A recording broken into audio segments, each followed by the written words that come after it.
ninth track. Yeah, not okay. Okay, so Federico, thank you very much that you joined to our first Ukrainian sports hackathon. It's really very interesting. It's sports and entertainment hackathon, and I know that you take part in a different type of hackathons in all over the world, in Europe, in Argentina, as I understand. So you have a big experience about this event, such kind of an event. And so thank you that you join us. And as we say previously, it's your time, your lecture about streaming and revenue in streaming. Thank you so much, Maxim. Hi, nice to meet everyone. My name is Federico Weiner. I am a visiting lecturer in Loughborough University. Loughborough University is a person in sports. So to understand from your end new ideas and share a couple of thoughts from my side. Times, I think definitely COVID is affecting every aspect of our lives, and there is no industry, no person without an impact on this, right? We can mention from shopping to casinos to whatever else. And particularly in sports and entertainment, I think that no one imagined such a crisis where the core business of the industry cannot be performed. This is a huge difference with other industries because, as an example, football leagues rely on event games that need to be played, and there is no other option for that. It's not that I can deliver the game in a different pitch. However, we find out for many tournaments that for several months and even today, it's not very clear how they will continue ahead, because definitely the situation changed, let's say, almost day by day, and protocols that have been taken recently might not work in few weeks' time. So the discussion today in this session is about creating new revenue streams in times of COVID-19. I will share my screen. I hope it works. Yeah, it's possible. Please tell me. Can you see my screen now? Yes. Yeah, perfect. Yeah, it's okay. So as I said, I think everyone is looking for this chicken egg, basically, which is how do we survive without events or without public events, because the whole business model constructed around sports and entertainment probably will need to be reinvented for crises like the one that we are living at. And basically, I created this very complicated decision chart for the industry itself. The question is, do I need a digital strategy? What do you think? Unfortunately, because of COVID, we are not in the same room, and I cannot see everyone, raising one hand or not. But I will show you that definitely there is no other option. So we can agree on this. This chart is probably the Bible of the solutions for sports and entertainment from now onwards. I have been working in the industry for more than 16 years now. And basically, I have seen many times reluctancy to adopt technology, to shift the business model to new areas. Why? I think it's quite simple. Sports and federations have been for centuries or decades the kings of the entertainment. The same way that some artists lead a specific performance. Because they were the leaders in town, as an example, on a weekend, making a stadium full of people crowding, they felt that the most important thing is just to continue as we have been for such a long time. And how you can discuss that they need to make things different if they have been successful for decades or even a century for many, many institutions, sports institutions and federations out there. It's difficult. It's difficult to start even this conversation. I assume that there is a lot of entrepreneurs on the other side of the line watching this hackathon, and they are trying to enter the market with their products and services. And the first thing they learn when they started this startup is how people say no. It's not because it's difficult to sell. That's always difficult in every industry. Nothing is given for granted. However, in the sports industry, people is so busy with their own stuff, particularly with the next game, the next season, the next big purchase, problems that come up very quickly from media storms and so on, that there is not so much time to innovate. And if we have survived such a long time without innovation, why to do it now? Well, I must say that in the last 2 decades, we have seen a huge transformation process in sports, particularly, and entertainment as well, around digital strategy. Clubs have realized that they need to deliver a service, a customer-centric service, to survive against other sources of entertainment. Historically, let's say that Dynamo Kiev competed against another team to attract people on the weekend to their stadium. But nowadays, Dynamo Kiev and any other football club across the world competes not only against other teams, competes against Netflix, video streaming service, Spotify, and many other digital applications that are 1 second away from your finger everywhere, and almost most of the time for free. The inconvenience to go to the stadium, where I need to pay, where the facilities are not the best probably, and also I have the option to watch it probably on TV, make a lot of shift in the way that people think about the sports and how they spend their entertainment time. And without a digital strategy from a sport and entertainment perspective, there is no solution to this problem. There is no more excuse to not take a decision to transform a sports brand into a digital brand. When I say a digital brand, it doesn't mean that a football club will stop playing football in real life and will start playing on digital. No, it's not about this. It's about opening a new vertical for remote entertainment and subscriptions, a new business model in this sense, and at the same time, digitalizing the current processes that they have for other areas. Let me tell you an example that I faced the first time I met with one of the top 3 basketball leagues in the world after the NBA. It was an European league. I will not give names and don't ask me for them, but I was working with the statistics and we collected the statistics live real time for the NBA.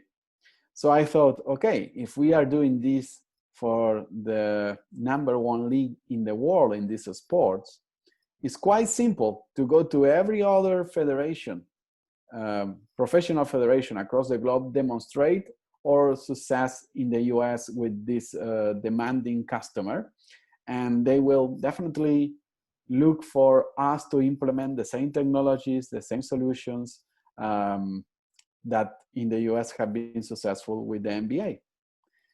When I explained that we can take people live during the live games to collect the data in stadiums with laptops and so on, and the availability of the data at that time, it was in 2011, it's going to be real time for web and so on. I remember the digital manager of that federation said to me, why I will need that if I have an Excel spreadsheet on Monday that everyone can download? And that was the idea of a digital strategy at that time. Let me tell you that this federation lost more than 70% of their revenue in the last decade. And personally, I am not surprised.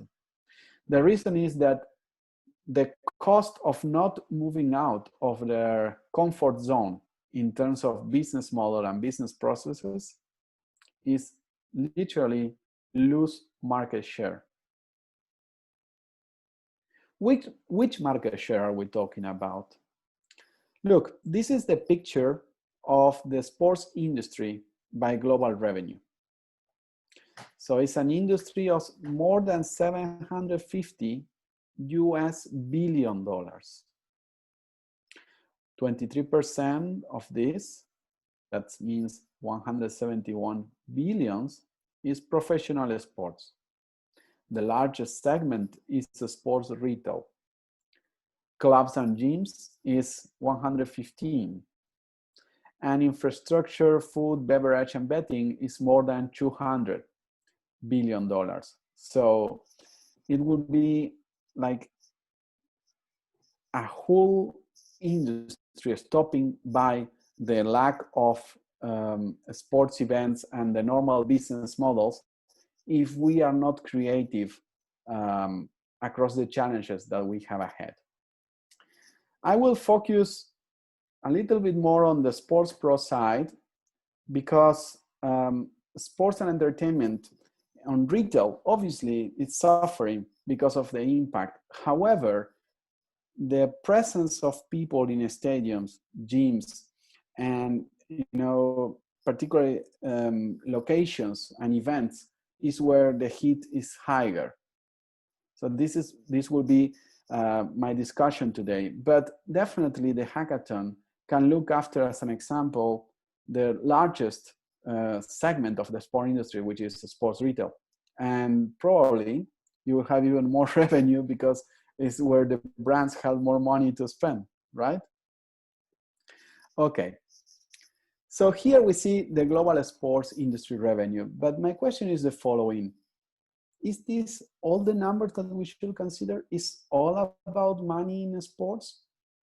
Think about this for 5 seconds. Is it all about money in sports? Is that the KPI that we want to measure the most?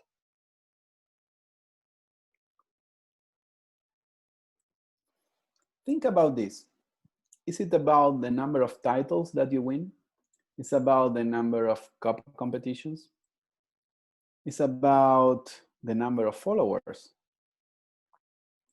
It's none of those old KPIs that have been out there in the sports and entertainment industry for decades.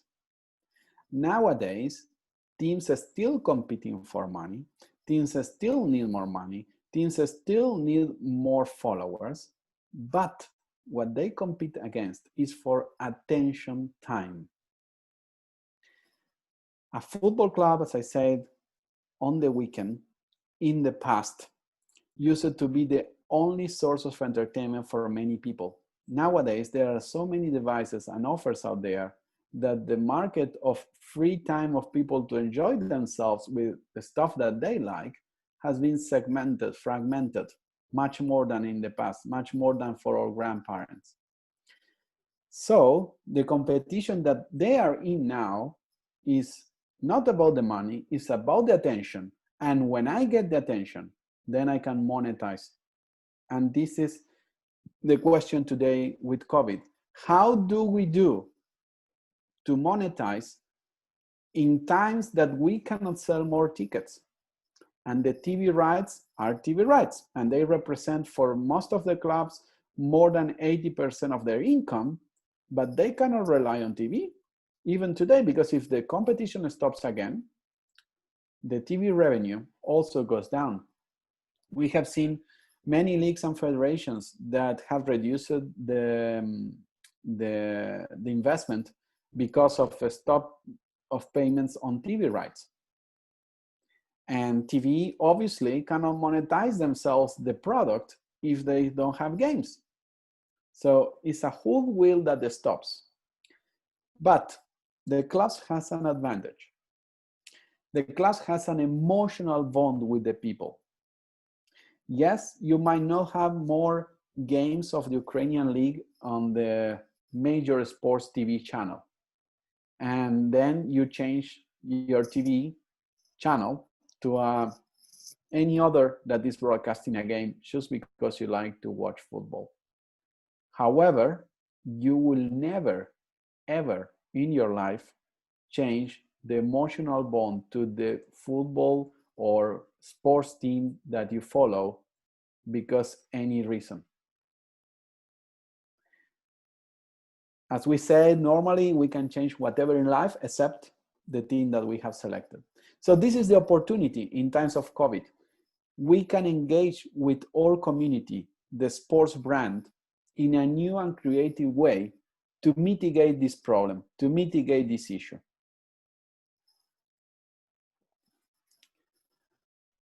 Yes, looks empty, and it is empty, and probably it's going to be empty for a long time, or at least at reduced capacity.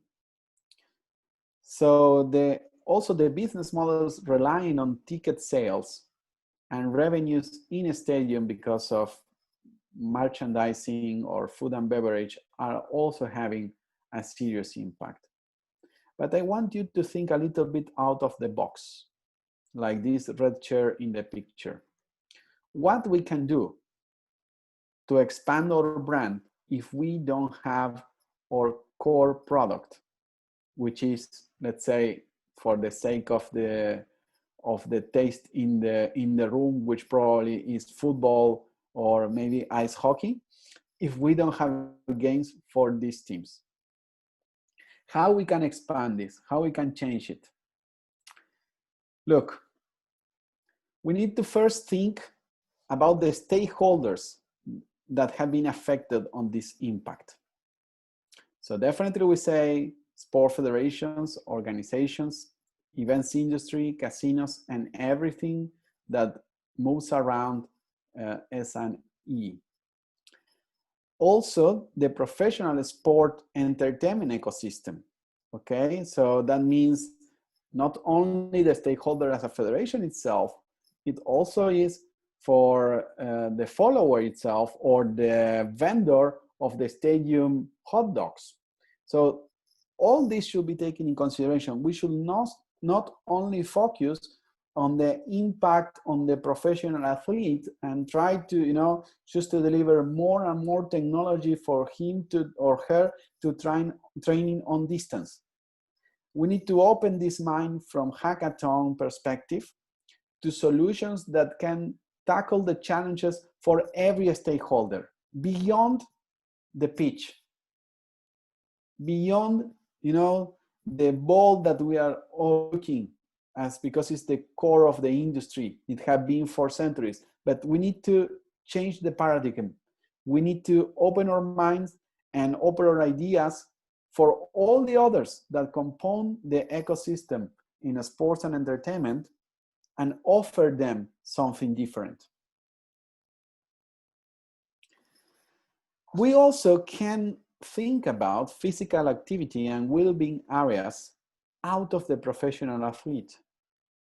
How many companies out there from other industries like retail, software, and so on has supported physical activity of the employees?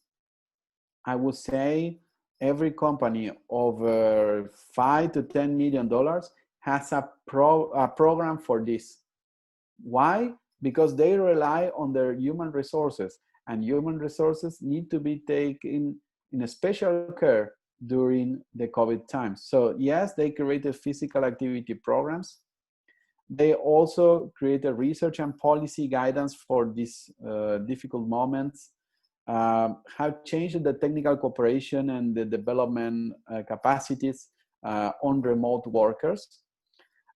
They also have new awareness about the challenges to work and to develop the services or products that they are in. And finally, they promote positive social attitude to keep it going. When you take these points to the stakeholders on top of my screen, to sport federations and professional clubs, I see in the market less than 2% of these stakeholders taking care of the basic 5 points that we have in the screen. Why? Again, clubs and federations don't perceive themselves as a corporation, as a normal industry for ages. And now they need to realize that to survive, they need to professionalize themselves much more from where they come from in the last 2-3 decades. So that's our opportunity. If we go to these clubs and brands with solutions that go beyond the professional athlete, which is very difficult to enter, because then you have a gatekeeper like the coach, a gatekeeper like the manager, a gatekeeper like the club president. But you go to the marketing area to present new ideas on revenue streams. You go to the HR resource area to show solutions that will increase the productivity of their employees in these times. Then there is a chance. When we talk about these chances, let's see my screen, I see a big problem. The first idea that came to everyone's mind, it has to do with our TV. They start thinking, okay, let's broadcast all games. Okay, maybe some specific games can be monetized again, but that's not sustainable. You cannot live except on a niche market which likes to look these events, broadcasting one and another time. Lately, there is a buzz since 2009 about something called electronic sports, cyber sports. Why 2009? See, even this cyber sports competition existed since the 70s. In real life, with the publishing of League of Legends around 10 years ago, a decade ago, the buzz became global. And now we have a 1 billion industry running on a horse to 2 billion in probably 2-3 years' time, according to the forecast. And particularly with the COVID-19, the esports industry have increased the attention time of the youngest generations because the lockdowns, and because it's the easiest way to connect and socialize with others through interactive entertainment. So the problem is that every sports and federation thinks that the solution is on the video gaming industry, and let's take that boat to save ourselves from the tsunami that we are facing in our industry because of the COVID. And then we see things like this. In this case, Electronic Arts is hosting a tournament for the entire Spanish Soccer League. With the matches suspended, Spain Soccer League is having a FIFA 20 tournament to entertain fans and keep the spirit of competition strong. This is one of many news that we have seen in the last 7 months with the COVID-19 crisis. I'm very sure that if I ask you, okay, tell me what you heard about your favorite sport. Oh yes, during the lockdown, they did something online. And this online thing normally is what you see now on this picture, is their core product reproduced on the video gaming scene. I'm not against this. This is okay. Obviously, for a soccer league, for a football league, it's needed to, let's say, continue their core product online, entertaining fans in a way that they love. But the problem is that this is the old business model. If you keep your fans that already watch your brand, that already watch your sport, playing the same online, then you have the same fans migrating from one side to another. And I am pretty sure you cannot migrate 100%. So you will never get here in this new bubble of digital entertainment the same amount of revenue from the fans that you have in the real life, just because maybe you converted a 10% from this total into the digital side of things. Can we survive the current structures of the clubs with only 10% of the revenue from the fans before? No, impossible. So why this is okay, but it's not great?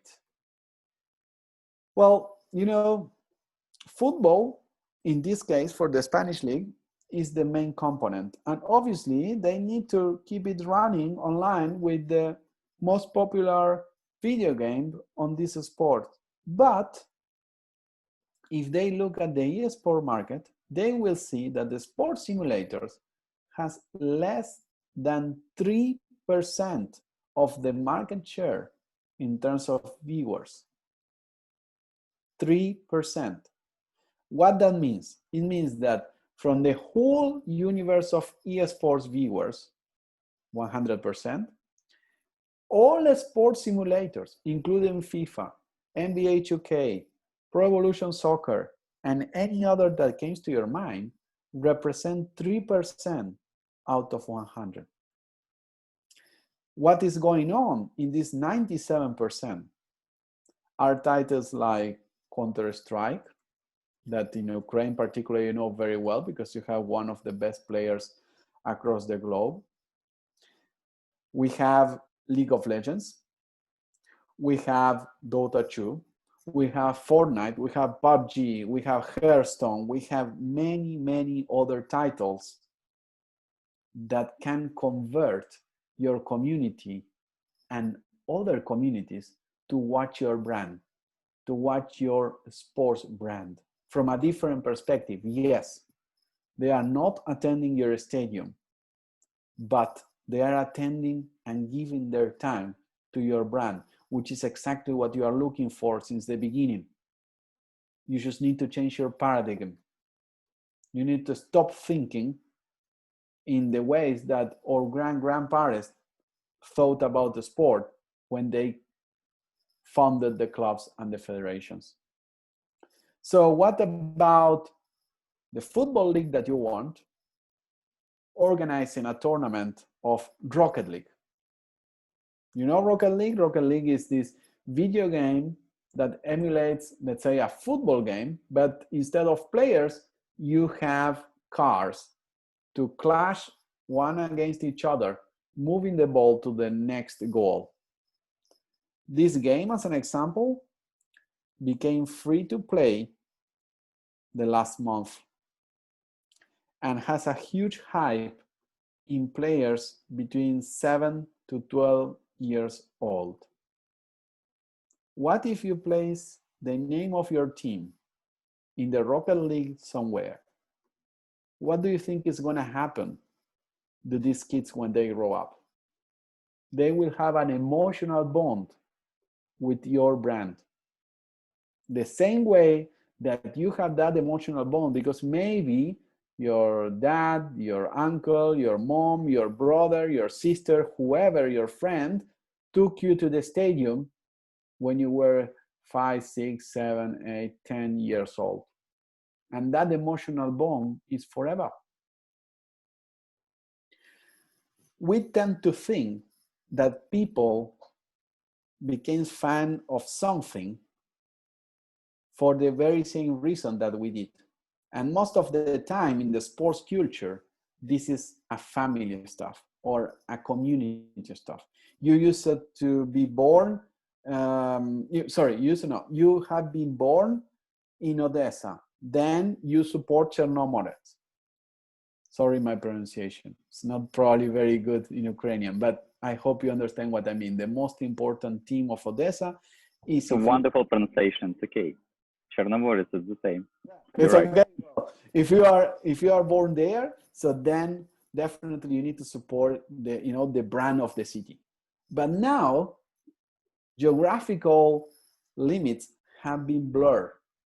Why? Because we have a digital world called internet that at the end of last century became massive, and we are also competing up there. And up there is not about in which city you live at, it's about which address do you type on your browser or which application you download on your mobile. So the new revenue share models for clubs and federations, what I call the solution, should come from digital subscription models and digital business. Is it going to be magic and from one day to another you save your brand out of bankruptcy because you entered eSports tournament? Definitely not. Are you going to change the income from TV to video gaming in one day? No. And when I say video gaming and I say digital life, please understand that it's not limited to video games only. It can be subscription models on certain contents or assets that you can commercialize, like skins for Counter-Strike players, skins for Fortnite players with your course, with whatever. But if you take the right decisions now, little by little, your budget will increase on this side. And if I tell you, well, you can increase your budget, 3% next year and maybe 10% in 5 years, will you sign off? Will you sign off that in 5 years you are the marketing manager of a specific club and you have 10% more budget? Definitely everyone does. And even obviously if they can multiply for 2, for 3, for 5, for whatever. But the way to do it is to start now with the solution. Because the COVID demonstrated that it's always late. The clubs that have started to be successful in these times with all this crisis are those that are really placed their brand in a digital environment for the fans to enjoy, for the sponsors to still sponsoring. So the only answer to this problem, I started with a chart and I finished with this statement. There is no other solution to generate new revenue streams than 100% innovation. What I want from you now and from all the community that you want to think about is how would you innovate your current revenue income? Suddenly, you cannot have more ticket sales. Suddenly, the TV stopped paying. Suddenly, maybe the federation suspends the schedule of the tournament again, and you were fighting for the title, and this year there is no title. And many corporations will cut off their marketing expenses because they are selling less probably, and they cannot spend in sport brands as before. But as some of the traditional, what marketers call endemic brands in sports have been there for ages, there are others raising their shares because the COVID is an opportunity. They sell more services, they sell more products that are needed for people to survive these times and for companies to survive. Why sport federations don't shift their attention from the traditional endemic sponsors through these new ones that are growing? It's just a question of mindset.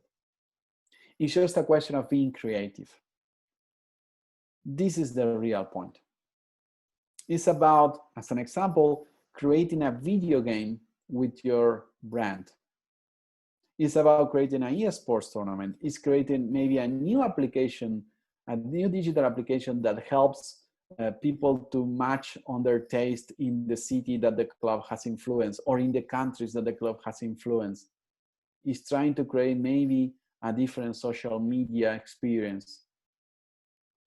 Try to catch the digital wave in your favor amongst the challenges that the COVID had created and impacted us, but looking them in the opposite way. How can I benefit of them to generate new revenue streams? Thank you so much for your attention, and I'm open for questions from the panel. Federico, thank you very much. It was very interesting. So guys, if you have any questions, you can switch on your microphone and ask something, or you can write in the chat. So yeah, it was easy for you.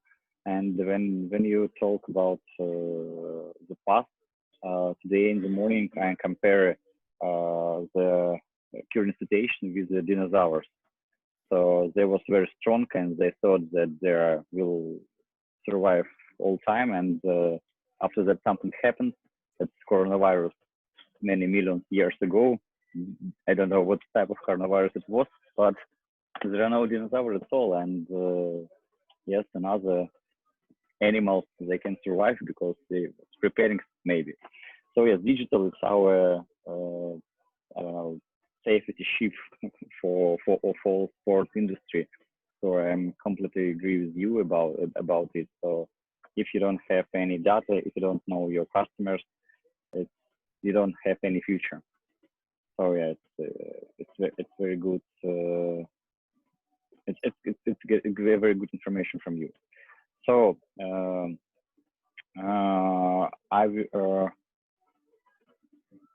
I received the questions in the chat. Is it possible to add your presentation in the chat, if it's possible? Yeah, okay.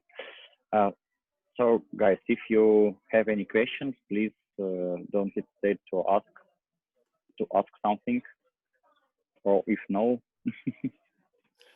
Just let me make a final comment out of what you say, Maxime, because definitely the sure. I will take it from you. I promise to quote you in future meetings, but I think it's pretty well explained and a very good parallel to what we are facing. I remember, as I say, with this example from the basketball league, how the digital processes were in this basketball federation. And I remember the first time I heard about eSports, the face of some sport managers, when we tried to say, hey, you need to maybe have a division of electronic athletes. And those who succeeded now are those that listened the market at that time, because they were looking at the metrics, digitalizing their followers, understanding what the young fans wanted. Now, some of the ideas that we're discussing in this session might seem, not very relevant, not able to be made by my brand. But this is not true. It's just a question of mindset. So please go beyond the boundaries, okay? Focus yourself and think about the problem out of the box, and you will find the solution no matter what the challenge of the COVID-19 situation is. Thank you very much. So as I understand, it's the end of the day, we're starting at 10 o'clock, and so the guys, they're still working with the mentors here, and we have 2 floors, and we have a COVID time too, and so we are not allowed to organize offline hackathon. We are compare offline plus online, so only one person from the team here inside, and the other teams are connecting online. So yes, we try to experiment about it. Yeah. So thank you very much again for your time, and thank you very much for your lecture. It's really very interesting, and I'm very happy that what you say, it's totally what I'm thinking and what I'm meaning. And so it's understand that the people from both sides, from Europe, from Argentina, from Latin America, from US, from our region. So we are thinking in one way, and we are understand what happened, what coronavirus do with the sports market, and so what we should to do if we want to survive. So thank you very much. Thank you very much. Spasiba. Thank you so much. And hope to see everyone soon, not only on video calls, but face-to-face, because I always enjoy it very much, traveling to the CIS region, and particularly a fantastic country like Ukraine. So, and you have Vyshyvanka. You already have Vyshyvanka, remember? Yes, it is. And it's on my WhatsApp profile. So if you send me a message on WhatsApp, you will see me with this one. So thank you again, and hope to see you very soon. Thank you, Maxim. Bye-bye. See you. Bye-bye.